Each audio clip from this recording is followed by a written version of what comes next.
Thursday night, 7:48. I said 7:45 would be the earliest we would go live today, and we're just a couple minutes late. So thank you for hanging in there with us. Bills Mafia, this is Matt Parrino, Ryan Talbot, Shout, a Buffalo Bills football podcast. Getting you a late week edition of the show before the very long weekend. We want to get into, a couple things tonight. 53-man roster is officially set now. Reed Ferguson back in the mix. Marquez Stevenson going on IR. Some of the practice squad moves that we saw yesterday, we're getting into that. And we got a chance to talk to Sean McDermott and Brandon Beane the last couple of days. They kind of put into perspective some of the things that they were thinking when they made a lot of these decisions. We'll get into all of that. Let me welcome you into the show, Mr. Ryan Talbot. How are you, my friend? Hey, I am doing great. Like you said, we have a lot to talk about with this Bills team, and then a little bit about our game-by-game predictions. Yeah, we're putting the finishing touches on that. There's a special Bills section in the Syracuse Post-Standard this Sunday. So I sent my preview in, and I'm putting the finishing touches on the prediction story as well. Ryan sent his in as well. Ryan, we're terrible. I mean, we're way too on the same page. We finished with the same record again. I tried to go a little bit different. Now, I will say I set my record in 2 days ago for Channel 4's preview show on Sunday, and it was 14-3. And when you sent yours, it was 14-3. So we'll get into how we see that going. I had it a little bit differently, the three losses. So we'll get into that as well. This is the Shout Podcast brought to you by Tops Friendly Markets, your neighborhood store with more. Whether you're celebrating at home or away, Tops has all your fan favorites ready to enjoy for football, entertaining, or any occasion. Visit Tops Markets, Tops Friendly Markets. Get your stuff. Get yourself all set up. All right, let's start with Jacob Hollister, which I think in the whole tight end situation for the Buffalo Bills. Also, on a side note, I've been doing some research on the microphone situation. Some people have said, you've been a little bit higher in terms of volume. So, yeah, leave it in the comments section. If you've noticed that in the past, let me know how this mic is sounding today. I brought it up a little bit, and I think that's part of the problem. So we'll see if that is going to work a little bit better. But, Ryan, this tight end situation is interesting. You released Jacob Hollister. You go into the season with just Dawson, Knox, Tommy Sweeney, and then kind of Reggie Gilliam, but he's a fringe tight end guy at this point. He's a fullback. He's a special teamer. They use him. I think they're going to use a fullback in more sets this year, but he's got that versatility. He can be that tight end. The Bills go out and bring in, you're going to have to help me with his first name, Kareem Waring, I think is how you pronounce it, as well as Quentin Morris, who lands on the practice squad.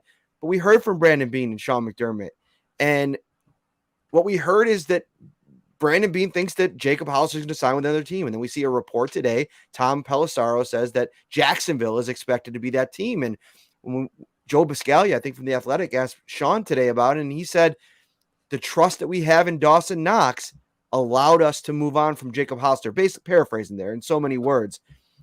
It just might have not have been a great fit for Jacob Hollister after what they saw in training camp and the preseason. Yeah, it's an interesting deal because there have been some days where we saw Hollister and he made his fair share of plays. I remember you noting one bad drop on his part, though, as well. There was the preseason game where he tried to leap over a defender and he made some plays in that, too. So it's not like this is someone that came in this year and did absolutely nothing. And you're like, oh, this guy's a non-factor. He did flash at times. So, you and I, we have our own opinions, but we also can't sit here and necessarily question the judgment of this coaching staff and Brandon Beane. They see them every single day. They've been evaluating them week by week here as we get to the season. So I'm sure they were justified in their reasoning. It's definitely one of those releases. It's the only release that really jumped off the page, though, because I know I thought it was a case of a vested veteran that was going to re-sign the next day. And then when they came out and said, no, that's not the case, I was a little bit stunned because, like you said, Dawson Knox has been here a few years, Matt, and we've talked about the athletic traits. We talked about how high his ceiling is, but he hasn't put it together yet. Tommy Sweeney, we know what he can do in small bursts. That's still a lot of unknowns there, and it's going to be interesting to see how that pans out this year. I put my daughter to sleep, and I think she's crying upstairs. My wife's not home yet, so I'm gonna have to run up there for a second. I might have to bring her down and let her fall asleep on me until my wife gets home. We'll see. But on Dawson Knox, I want to get into him a little bit more, and I'll let you take the floor here while I run up and deal with that because I can kind of hear it in the background. I was really interested at what Sean said about Knox today because we've chronicled him during this whole preseason lead up. Uh, some of the struggles that he had in training camp. We know he spent a lot of time this offseason working on his hands, making it a priority. And he's come out this year, this preseason. We haven't seen a ton from him. I mean, he's had a couple moments in practice, a couple days where he had some nice catches. But I think that as we look at this thing now, they're placing all of their faith and trust in Dawson Knox. And I don't think that that's necessarily a bad thing considering where this offense is and where they kind of lean on in terms of their playmakers. Yeah, I don't think that's a bad thing at all. And let's talk about a few different aspects of it. First and foremost, this Bills offense does not utilize the tight end position like the San Francisco 49ers do with George Kittle. They do not utilize the position like the Kansas City Chiefs do with Travis Kelce, and the list goes on and on. The Bills funnel through their wide receivers, and when it comes to a wide receiver unit, the Bills arguably, I think you could make a case, have the best 1 through 4, 1 through 5 in the NFL. So that passing offense isn't going to take a hit. Dawson Knox, to his credit, came on late in the season last year, especially in the playoffs. He had 2 touchdowns in the playoffs. The one that always stands out in my mind is the one in the Colts game where Josh Allen, it looked like it was a designed run play, but Knox being a heads-up play, I guess is the best way of putting it, kept running his route to make sure that, hey, in case this guy needs to throw it, I can do that. So Knox has gotten, he has the intangibles, he has the intelligence, off the charts in terms of size, speed, that mismatch factor. It's just up to him to put it together now. He worked with the hand-eye coordination specialist. He went to tight end university. You're still going to see him in small bursts, small doses. He just has to make the most of those opportunities this year, Matt. I got her. I had to go up and bring her down here. And so she's going to go to sleep on me for a few minutes until my wife gets home. But, I missed most of what you just said there. So we'll probably, I would imagine that you said it probably pretty much all there. And I think we can move on to the next position group. Because as you look through this, one thing that's, before we get too much into the meat of this thing in terms of 53-man roster stuff that I wanted to cover, let's go to the cornerback 2 situation, because I don't know about you, but I thought it was very interesting that they're still talking about this being a competition between Dane Jackson and Levi Wallace. Yeah, that jumped off the page a little bit to me as well, because listen, leading up to this training camp, leading up to the preseason, you and I were both thinking Dane Jackson had a really good chance to win that job, but he hasn't been that consistent in training camp.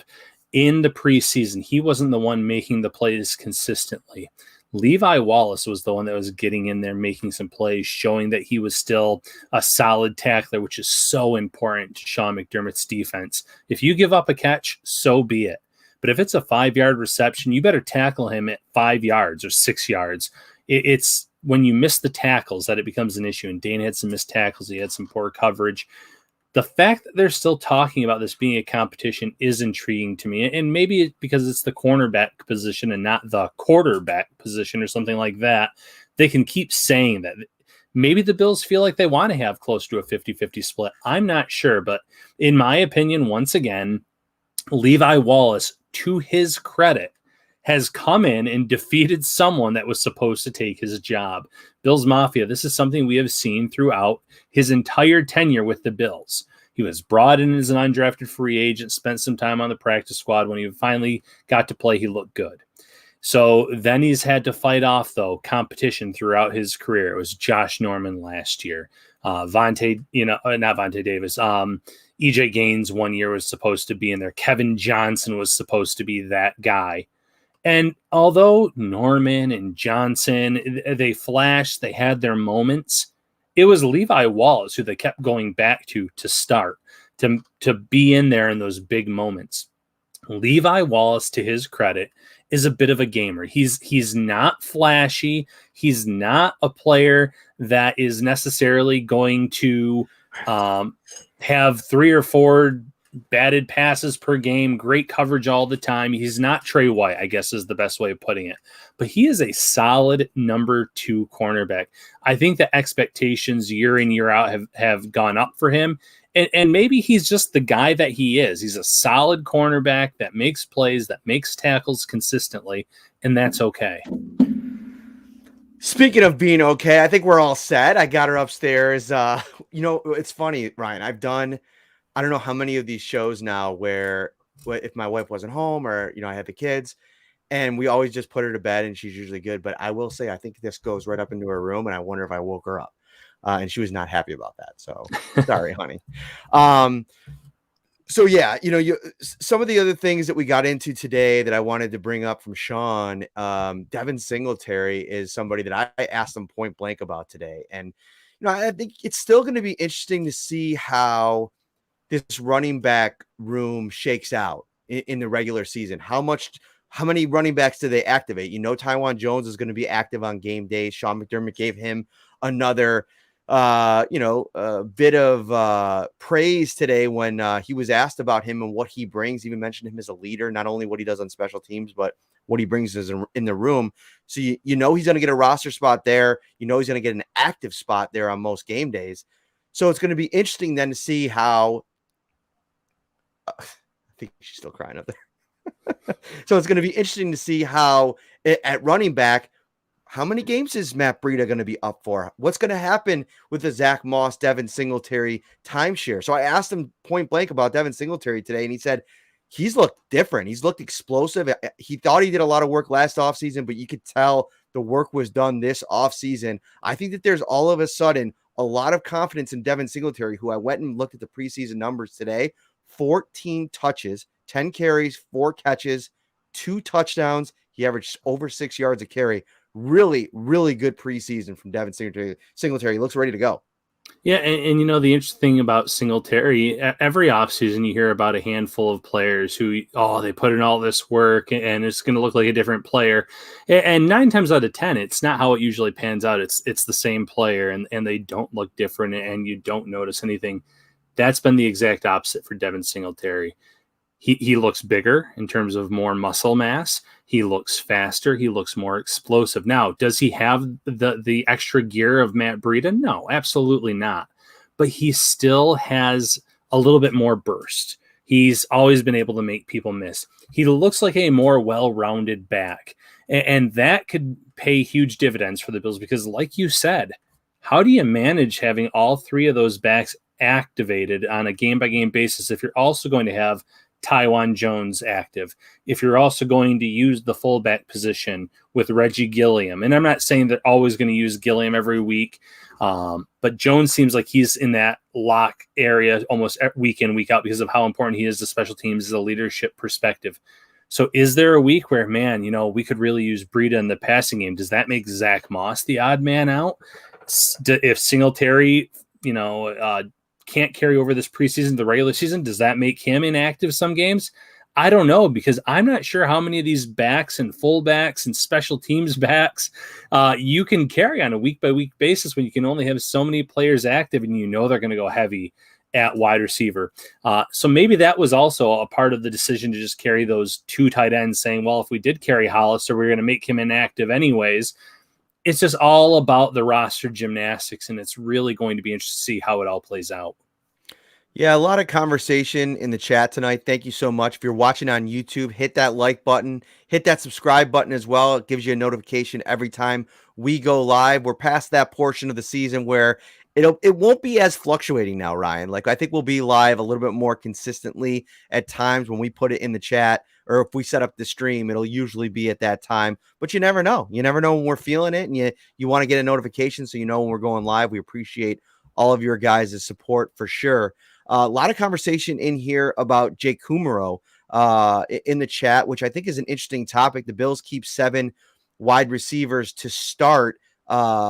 They end up putting Marquez Stevenson on IR, bringing back Reed Ferguson. And now you're sitting here with 6 wide receivers going into the year. And Kumero's role is interesting. I think Stephon Diggs is healthy. He's looked healthy out of practice. Then you have Emmanuel Sanders, Cole Beasley, Gabriel Davis, and then Isaiah McKenzie, who's going to be the primary return man. He's been working in the red jersey the last couple days, but he's looked good. I mean, where he's at, considering where he was with the sling a little while ago, you like the progress that you've seen. But then you're left with Jake Kumero, who I think can contribute on special teams. I think that's where he'll be if he's active on game days. But Ryan, early on in the season, before anything happens, I could see a scenario where Jake Kumero maybe isn't even active on game days to start the year. And I think that's fair because you have your top players, your top 5, and if they're all healthy and good to go, you may not need that 6th receiver. That's maybe some weeks, so he's active when you want to tinker with the running back room and make Taron Johnson, which seems unprecedented, inactive because he can play that special teams role. It's a good problem to have, Bills fans. When you have a solid number 6 receiver, when you have a going back to Taron Johnson, a running back that's one of the best gunners, one of the best special teams players in the NFL, these are the problems that you like to have. Well, how can we get them both on the field? How can we make the most of one or both of them on a week-by-week basis? Yeah, Kumero might be the odd man out some weeks. They might need to go heavy on offensive line depending on injuries, defensive line, any position, etc. And Kumero being wide receiver number 6 does not ensure him an active game day roster spot in any given week. Now, mind you, if the Bills think they're going to be in a shootout, if they think one of their wide receivers is a little bit banged up entering the game, absolutely, I would have Kumero active. There's some talk in the chat about, has he earned his spot? Yes, he's earned his spot, not just from the special teams perspective. He made a lot of plays throughout training camp. He made some plays during the preseason. He was a consistent receiver for this team. It wasn't just like a 2-practice deal. It wasn't where he flashed in the preseason like Marquez Stevenson did. Kudos to him for doing that. But Kumero, his body of work this summer, this spring, was consistent from practice 1 all the way to the end. Ryan, usually after the roster cutdown day, you get in the weeds a little bit with the practice squad, but you didn't really have to this year because they basically brought back their entire team for basically. I mean, they brought up 15 of the 16 guys were back right away. Let's get into our impressions of that practice squad group. The one guy that they couldn't bring back, Nick McLeod, who I think we both thought was pretty good in the preseason, pretty good in training camp, a developmental guy that I think they would have loved to have snuck onto their practice squad, maybe even in place of an Elijah Griffin, who ends up getting that other spot at cornerback. But they get Cam Lewis back, who I think was priority. Joe Giles Harris, who is definitely priority. And then Jack Anderson, who is a great developmental piece, guard that they just drafted, guard center, that they can kind of, let him take his redshirt year, if you will, and probably only going to call on him if they really need to injury-wise. But I thought they did a really good job getting a lot of the guys that I think you didn't love to say goodbye to. I think we could all agree that they made sense to move on from because of how good this roster is. But man, those are nice guys to have if you have to plug somebody in since they've been there since the spring. Yeah, and listen, I didn't have to do much research for the practice squad because the Bills announced it so quickly, but your report on Cam Lewis, you noted the Bills love him. They'd like to have him back on the practice squad. I noted it with Antonio Williams and some of these other players that ended up there on the practice squad the next day. I like that the Bills brought players that were either just in their system this spring, this summer, some that have been here for multiple years, like a Mike Love. Even though that defensive end room is super deep, they're like, hey, we've seen a lot out of Mike Love over the years. It doesn't hurt to bring him back, develop him.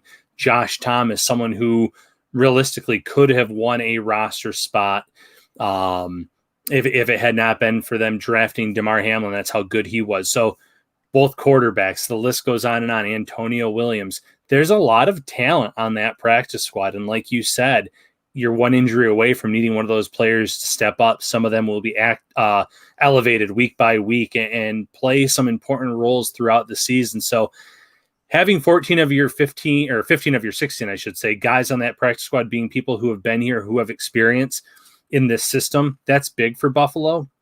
One thing on Nick McLeod, even though he was claimed by the Bengals, if he gets cut at any point and clears waivers, I would not shock me whatsoever if the Bills said, hey, listen, why don't you come to our practice squad? You know the system. We like what you saw out of you. We can open up a spot I don't think this is the end of Nick McLeod in Buffalo unless Cincinnati keeps him on that main roster throughout the season, which it would surprise me to a certain extent because he is relatively inexperienced. But those are the types of players a team like the Bengals can take a risk on, because the Bengals aren't expected to compete for a Super Bowl this year. They're not expected to compete for a playoff spot.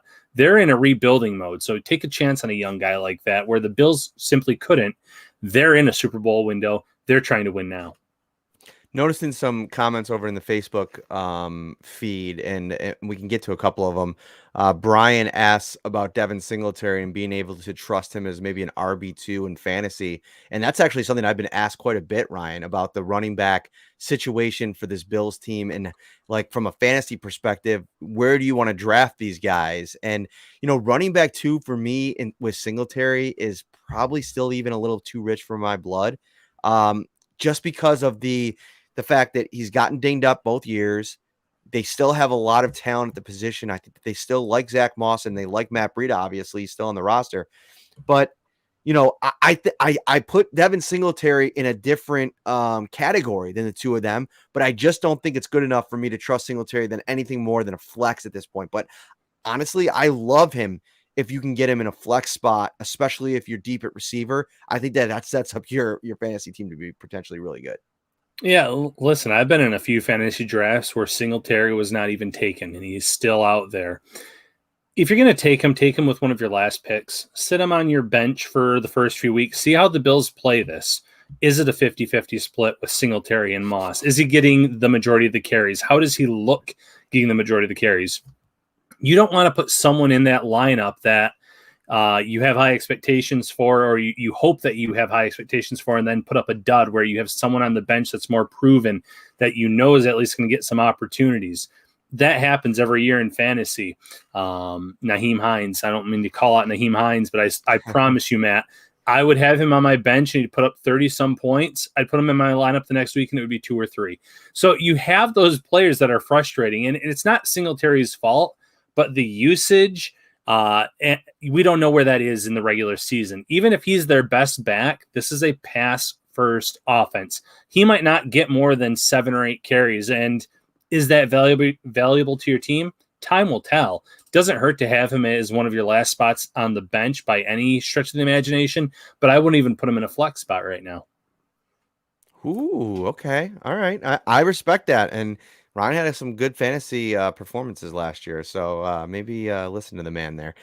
So another thing I saw on Facebook from Christopher, and I know we talked at the beginning of the show when I was dealing with the little one about CB2 and what's going on there. And Christopher Mead Duhame over on Yahoo or Facebook mentions that CB2 for him is a scary spot, and I continue to see that across the board. And I tried to set up Brandon Beane and Sean McDermott the last 2 days, more so Beane. Sean was asked about the cornerback 2 competition quite a bit today. And I think John Scott put out a pretty good video, if you want to check it out, over on Twitter, with some of the comments from not only McDermott, but Levi Wallace as well, and where that competition stands. But if we go to just what Brandon Beane said yesterday, I want to bring this up because I asked him specifically, he was talking a little bit about the cornerback battle, but then he got into, I wanted to ask him about Siran Neal, because if you look at this depth chart, you got the 2 guys competing for CB2, and then everybody else wants to talk about bringing in, a veteran guy that could come in here and offer them probably a little bit of what Josh Norman did. But if you're not happy with Levi Wallace and Dane Jackson's not ready, another option. But from my perspective, it's continued to be that their confidence in Siran Neal is what's stopped them from doing that. And so I asked him about Siran Neal, and he said, I think the Detroit game probably wasn't Siran's best, but I thought he did well. The kid in Chicago made a heck of a play on him and that on that long ball, which, they're chalking it up to the receiver just making a better play. And I think that that's fair. But here's where it got interesting. He said, Siran is one of our best tacklers. Safeties or corners, he's one of those hybrid pieces. Probably similar to Reggie Gilliam on the offensive side, can do a lot with him. I think in an emergency, we could throw him back at safety. He hasn't been just a clean fit in one spot. We like his versatility, so that's why Leslie Frazier has chosen to let him fill in as a fourth corner, a backup nickel, emergency safety, and then obviously what he does on special teams. This is a guy that has immense value, and look at one of the first things that he mentions when he talks about Saran Neal. Everybody wants to get all, blinders on when they're talking about cornerback 2, getting a guy, a speed guy, a traitsy guy. They want a guy that can tackle. If it comes down to it, and one of these two guys, Levi Wallace or Dane Jackson, can't do the job, they're going to hand it over to Saran Neal in an emergency because they know he's going to go out there. He's going to be a sure tackler in most situations, and that's what they value. And I almost feel like it's Groundhog Day because it seems like every year the Bills fans are concerned about the cornerback depth. And I'm not critiquing that. I understand that last year everyone was saying, oh, it's Levi Wallace against Josh Norman, and Josh Norman's best days are behind him. And that may have been the case, but Norman was fine when he was on the field. Kevin Johnson the year before that, well, that guy's injury prone. He's not going to help. He was fine. Levi Wallace was fine. The Bills have shown time and time again that they trust the guys that Levi, who they've developed and brought along.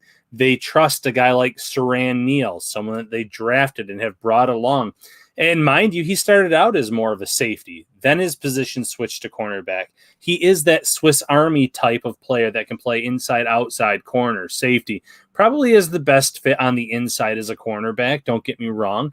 But they've always valued versatility. They've always valued developing their own players. He didn't get a spot on the 53-man roster, but Cam Lewis being brought back to that practice squad. If something were to happen and they needed an elevated guy, I think they would be more than happy to sign Lewis to their main roster, play him before they would go out and sign anyone that's out there on the active market right now. Mm-hmm. A lot of good conversation in the chat. If you're watching on YouTube, almost 200, hit that like button. Subscribe as well. You'll get a notification every time we do go live. We're brought to you, the Shout Football Podcast, brought to you by Tops Friendly Markets, your neighborhood store with more. From hot to go pizza and appetizers, signature fried chicken, baby back ribs, and subs, to delicious salads and brownie trays, Tops has everything you need to feed the hungriest football fan. And, we're getting there. I see somebody in the comments here asking about the Pittsburgh Steelers. Oh, we're going to have plenty of Pittsburgh Steelers preview talk next week, and we're going to get into it. Sean McDermott actually had a really interesting quote about that today, and that this is kind of unknown territory, this 4-day window where, he's a creature of habit. He likes his routine. And right now, the team is going to disband now tomorrow into next week, all the way almost up until Tuesday. And then they'll kind of put together a practice schedule for next week, getting ready for Pittsburgh. So a lot of, it's just a nuanced thing. Like most years, it's a very, regimented schedule. This year is a little bit different, but, let's get to a practice update a little bit here. We were out the last 2 days, and I'm telling you, Ryan, before the Chicago game, I was starting to look ahead a little bit, wondering what this injury report had the potential to look like. Remember, before the Chicago game, it was kind of long, a laundry list type of thing. Now we're looking at it, and it's pretty solid. I mean, Star Lotulelei has not been at practice the last 2 days, dealing with a calf injury. That's a little bit weird, but who knows? I mean, I would imagine that if he's out there on that Wednesday, I would not be very concerned about that. It didn't seem like Sean McDermott talking about any of the lingering issues as anything that would be concerning to him. I even saw Harrison Phillips out there today, and now it's regular season rules, by the way, so we're only seeing them at the beginning. But I think what we've seen of Harrison Phillips back to this point, being out there, taking part in a lot of the individual stuff, is a really great sign. Micah Hyde's been out for personal reasons. We mentioned that. Jaquan Johnson was back at practice today. That's big news. He wasn't even wearing a red jersey. Dane Jackson still in a red jersey. Isaiah McKenzie still in a red jersey. And, of course, Taron Johnson with the red jersey. He was wearing a club on that injured hand. So that's something to watch as well. But it looks like he's going to get after it and be ready to go, I would imagine, by the looks of it right now. So the injury report right now is looking all right, Ryan. The fact that they only had to make one roster move, and that being putting Marquez Stevenson on the injured reserve, and only had to release one player, Reed Ferguson, who they brought back, obviously, by now, to make that work. I thought that right there was really encouraging. That was a promising sign that those cornerbacks are going to be fine because there are only 5 corners on the main roster. It was promising in terms of Jaquan Johnson, who we had not seen for some time up until today. So Harrison Phillips, throw him onto the list as well on the defensive line, because when they had 5 defensive tackles, I said, well, maybe someone is going to get moved to the injured reserve, and that does not seem to be the case. So the Bills are trending in the right direction for week 1. We know, and again, we won't get too much into Pittsburgh talk. Pittsburgh moved 3 guys over to the IR, Stephon Tuitt being one, I believe, and they won't be available for this game because of that. So they're going to miss some time. So at the end of the day, the Bills missing for sure their number 7 wide receiver, and that's all we know so far. I think that's a really good sign for week 1. I had some people in the chat I noticed talking about the defensive line and, not a great effort against Green Bay at times. I mean, they didn't score any points, but there were some drives where, when you're facing first team offenses, you want to be able to get off the field. I get that.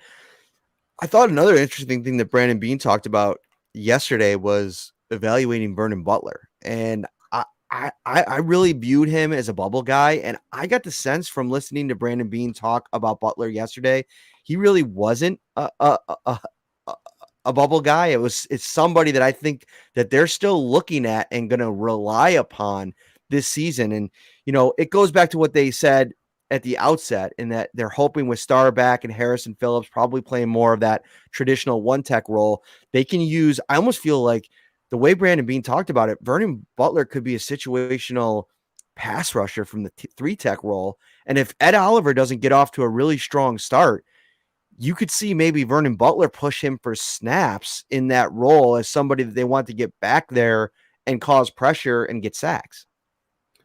I love the defensive line in terms of the versatility and the different rotations that they can use. But specifically with Vernon Butler, listen, I would not have been surprised had he been released, but there was also a lot working in his favor. He was praised leading up to the roster cuts.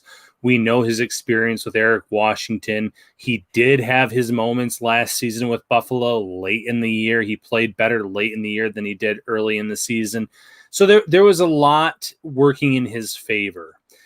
And you're right. Maybe that is going to be his role this year, cutting into Ed Oliver's snaps if Ed Oliver doesn't take that next step, because just like Dawson Knox on offense, this is a huge year for Ed Oliver in terms of his development and what their expectations are. And if they're not getting that early in the season, it might be like, well, let's put Vernon Butler in there and see if, 1, if he can perform, but 2, maybe it lights a fire under Ed Oliver.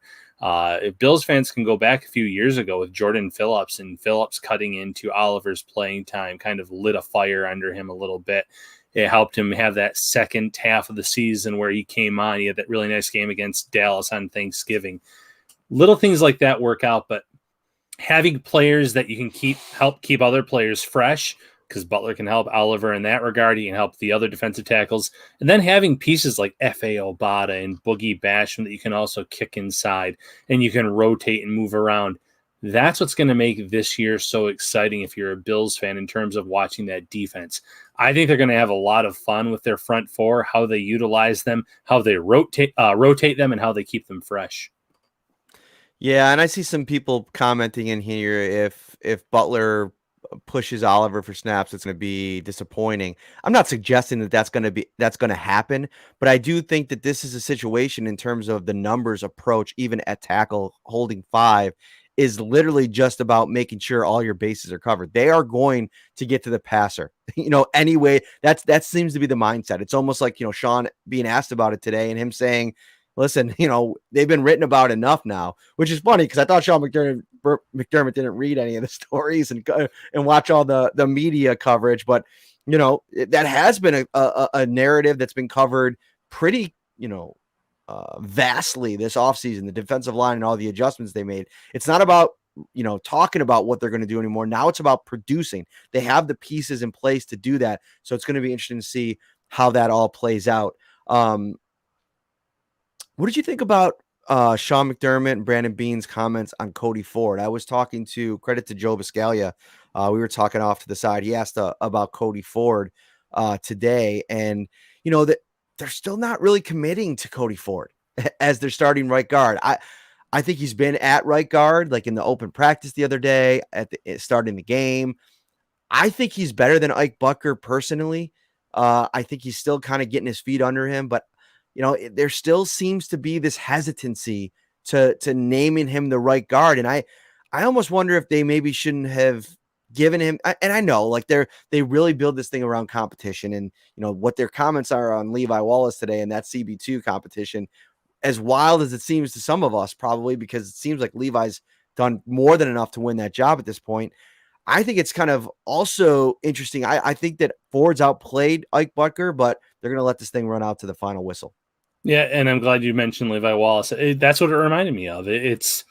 We thought the competition was over. We thought that Ford, in this case, had outplayed Ike Butker and was in line to start. And listen, Butker as your reserve guard, whether you're talking left guard or right guard to spell either of the starters, that's not a terrible scenario, but the Bills aren't ready to call that yet. Maybe it's a motivational ploy that they're trying to get more out of all of these players. Maybe it is still a true competition and it's going to be determined this week. And maybe it's just kind of keeping things as mysterious as possible for week one. Now, I highly doubt the Steelers' game plan is really going to rotate around one of Buffalo's guard spots in their cornerback 2 job, but the Bills are the Bills. They like to keep things close to the vest. They don't like to share information if they don't have to. I would be surprised if Ike Butker started over Cody Ford based on their play this summer and what we've seen. That being said, Butker has a lot of starting experience from last year, and the more he was in there, the better he did get over the course of the season. I will give that to Butker. So I'll wait and see. I still think it's going to be Levi Wallace as cornerback number 2 and Cody Ford is one of your starting guards, but never say never with the Buffalo Bills. Yes, never say never. I think it's a Justin Bieber song. Absolutely, it is. Okay, yeah. Oh. Speaking of which, speaking of Bieber? No. But something I remember that I wanted to talk about that wasn't Bills related. I was going to download the video, but I did not do that. I'm ashamed of myself, actually, that I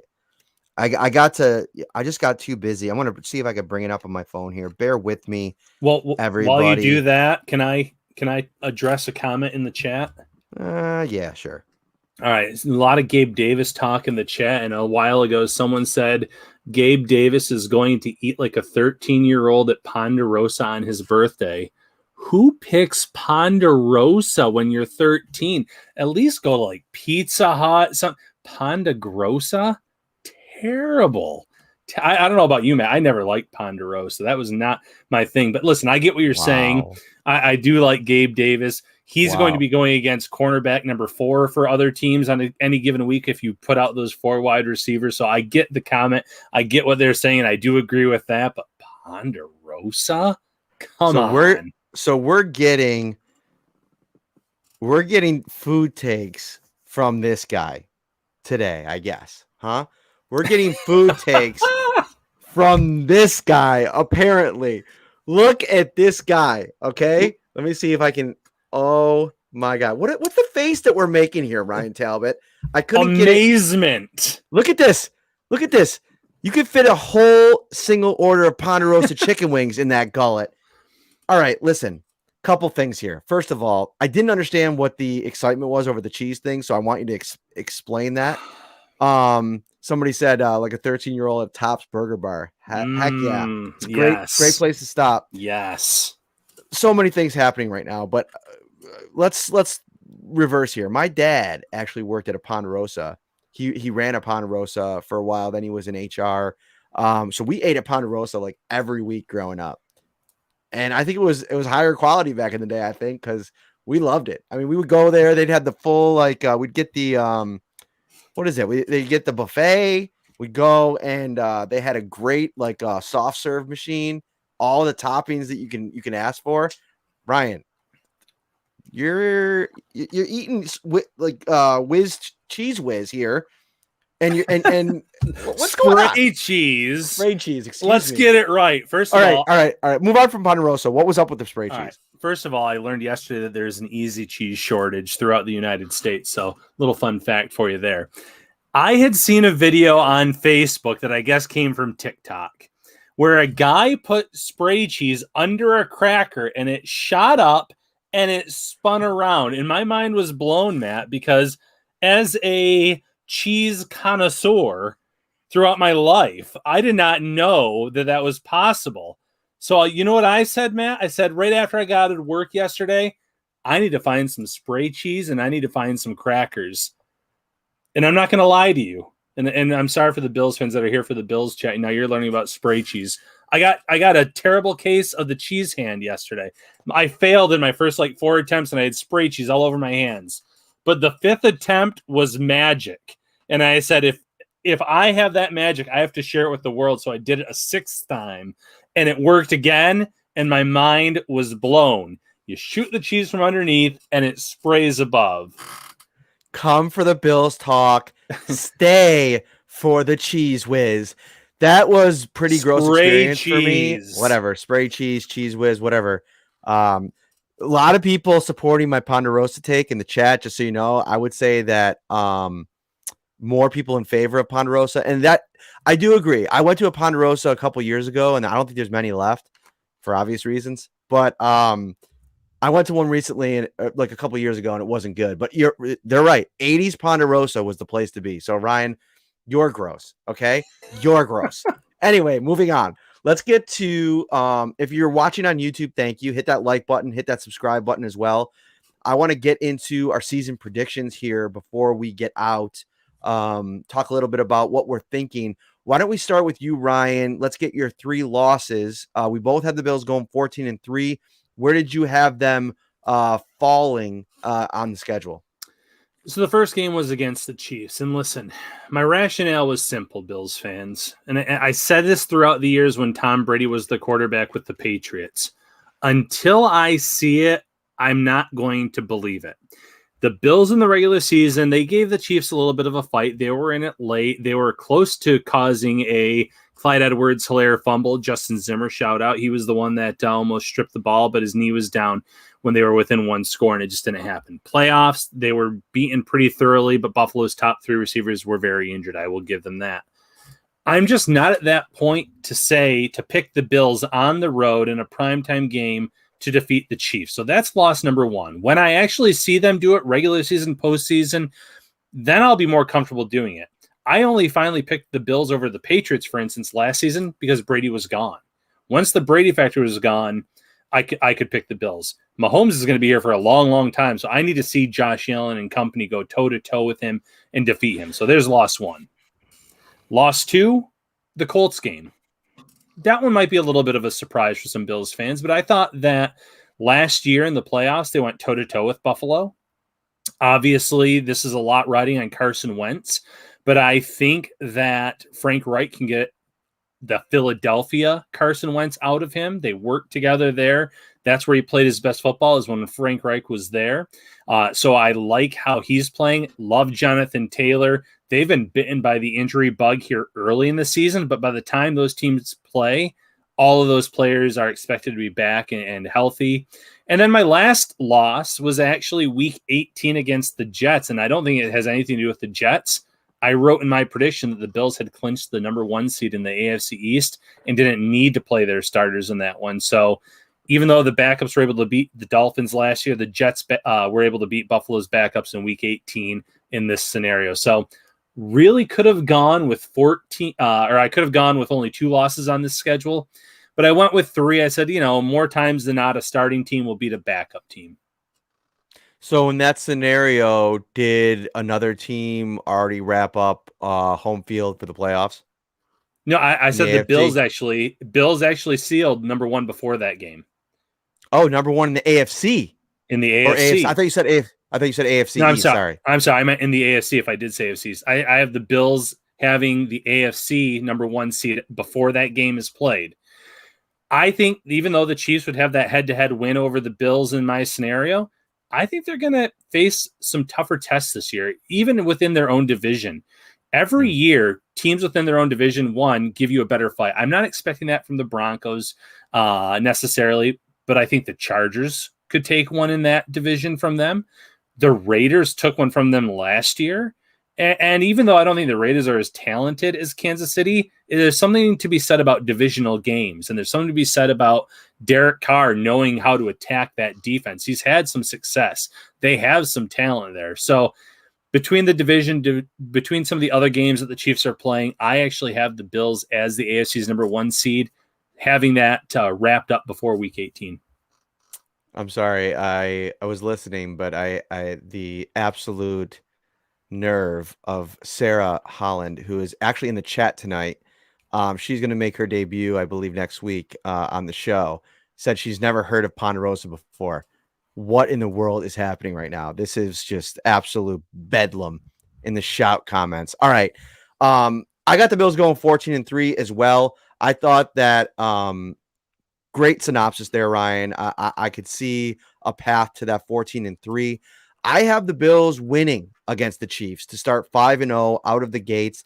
I think that the Bills have a really nice schedule coming out. I like the matchup against the Texans. I love the matchup against the Washington football team at home.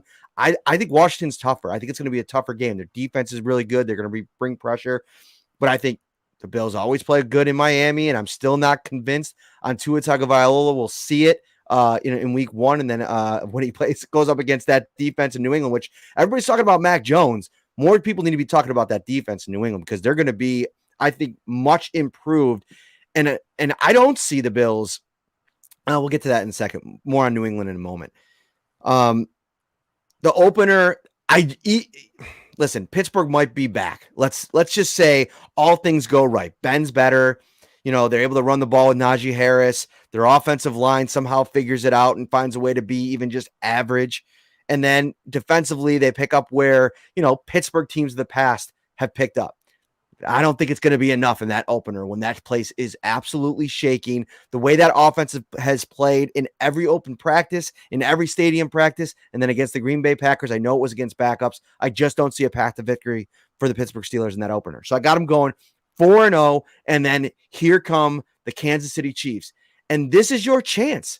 This is your chance to rectify things. It's on the road. This is that first big road game, because let's be honest, a road game in Miami is not really like a road game. I mean, it's not like, you probably heard more noise in Buffalo for 6,500 at New Era last year, Bill Stadium last year, than you'll hear in a full packed house in Miami in week 2. So we get to Kansas City.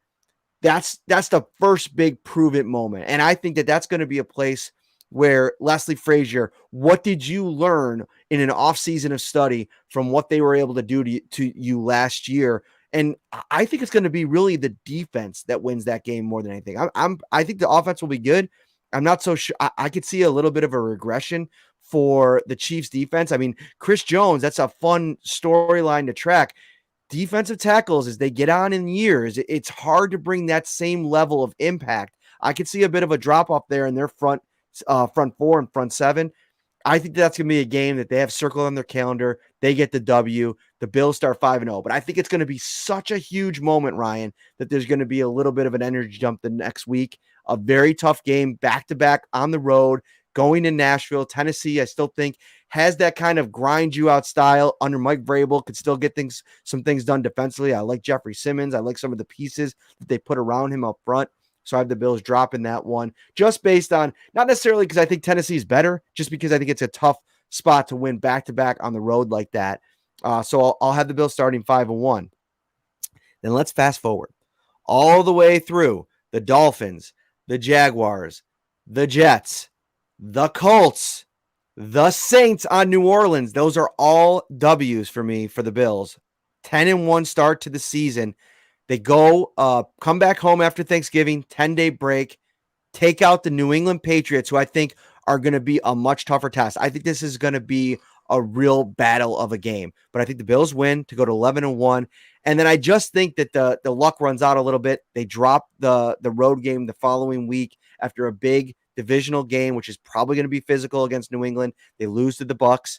That's their second loss. And then I have them losing in the rematch to New England, and that's the kind of foil to the perfect run through the division. They'll end up finishing at 14-3. I like New England's defense this year.